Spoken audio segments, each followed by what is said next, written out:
नमस्कार सभी को, आपको भी। आभारी हूं आपने आमंत्रित किया हमें। हमारे पास है उसकी कीमत नहीं हमें। वेंटिलेटर पे 2 दिन रहो 7 लाख का बिल भरोगे, जन्म से यहां सांस ले रहे हो लेकिन उस पर्यावरण का आप कोई ख्याल नहीं रखेंगे। ये तो कमाल है, क्योंकि फोकट का है ना, भगवान ने दिया हुआ। हवा है, पानी है, ऑक्सीजन है। वो जिस दिन हम ख्याल करेंगे तो मजा है। I like you not because of what you are but what I am when I am with you.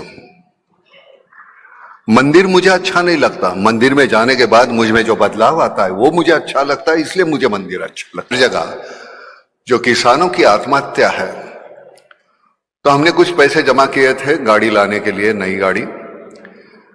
और शाम को हम टीवी देखते बैठे थे तो एक किसान ने आत्महत्या की और उसके फैमिली का इंटरव्यू चल रहा था। माँ, बाप, बीवी और 2 बच्चे।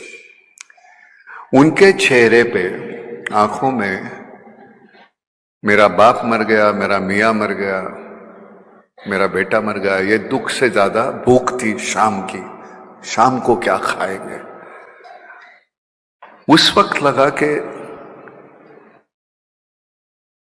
जो हम गाड़ी लेंगे उसके बजाय ये पैसे अगर हम उनमें बांट दें तो कम से कम एक तसल्ली होगी मुझे कि मैंने अपना काम किया। नहीं तो क्या, मैं यहां आने की मैं वजह बताता हूं। मैं शूटिंग कर रहा था प्रयागराज में, यहां से 2.5 घंटे फ्लाइट से लगते हैं। हमारी शूटिंग आज बंद रखी है हमने। मैंने कहा नहीं, जाना है, क्योंकि ये बात करने का मौका मिलेगा मुझे। मैंने कोई मेहरबानी नहीं की, मैं वही जाता हूं जहां मुझे खुशी मिलती है। आपको मिलती है कि नहीं मुझे नहीं मालूम। बच्चे बड़े हो जाते हैं, सीखते हैं, पढ़ते हैं, आधुनिक तंत्रज्ञान जो है हमारा वो सीख लेते हैं और फिर दोबारा गांव की तरफ लौटते नहीं, शहर में बच जाते हैं। ये सबसे बड़ा नुकसान है हमारा। पुराने सिरे से अगर हम खेती करते रहेंगे तो हमारी खेती उतनी उपज हमें मिलेगी नहीं। हमको नए सिरे से खेती करनी पड़ेगी। नया तंत्रज्ञान हमें, नई पीढ़ी को अवगत है, लेकिन वो वापस जा नहीं रही है खेत में। तो ये माइग्रेशन जो है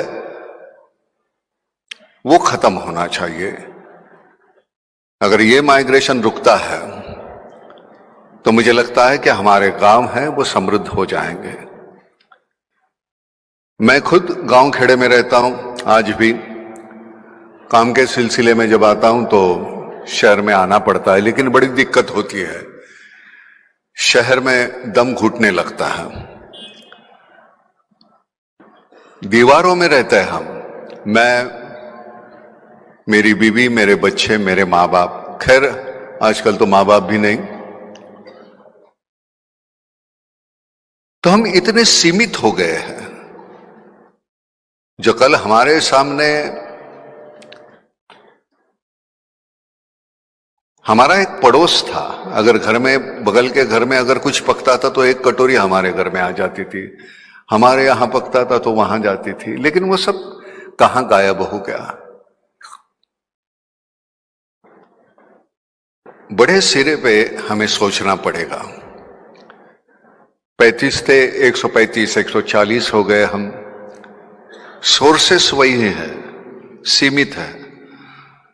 शेखावत साहब, हम सभी बातें करते हैं, बाकी आबादी की बात कोई नहीं करता। दिन ब दिन बढ़ते जा रही है, बढ़ते जा रही है। वो सीमित होनी चाहिए, क्योंकि वो सीमित नहीं रहेगी तो एक दिन, अब जमीन वही, पानी वही, उतना ही, सब कुछ इतना ही है और हम इतने हो जाएंगे तो कैसे चलेगा।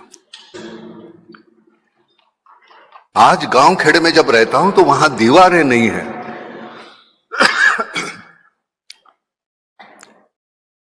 अगर शहर के आदमी को पूछो कि आसमान देखा तुमने, कब देखा, है ही नहीं वक्त।